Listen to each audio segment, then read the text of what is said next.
মাঝখানে বেশ কয়েকদিন শাড়ি পরা হয়েছে, সো আজকে ভাবছি একটা কটন ড্রেস পরবো। আর আমি যাব আমার ফ্রেন্ডের সাথে বাইরে ঘুরতে।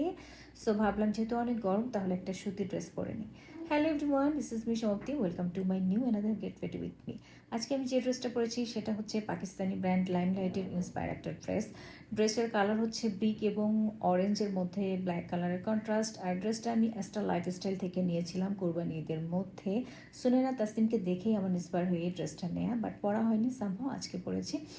আর জুতা নিয়েছি আড়ঙের, যদিও আমি এই জুতাটা অনেক দিন পরেছি, কেন জানি এইটাই আমার ড্রেসের সাথে ম্যাচিং হয়ে যায়। ক্লাসেও নিয়েছি আড়ঙের ব্ল্যাকটা, ওটাও সব ড্রেসের সাথে মোটামুটি ম্যাচিং হয়ে যায়। আর অর্নামেন্টস খুবই মিনিমাল পরবো, যেহেতু আমার ড্রেসটা অনেক কালারফুল। সো আমি সেইটা চিন্তা করে আমি একটা সিম্পল একটা দুল পরেছি পার্লের মধ্যে, গোল্ডেনের। আর পার্লের একটা ব্রেসলেট পরেছি আর একটা রিং পরেছি। এই তো অলমোস্ট আমার মেকআপ ডান, আমি রেডি হয়ে গিয়েছি। আবার কথা হবে অন্য কোনো ভিডিও নিয়ে। বাই বাই, সে পর্যন্ত সবাই ভালো থেকো, আল্লাহ হাফেজ।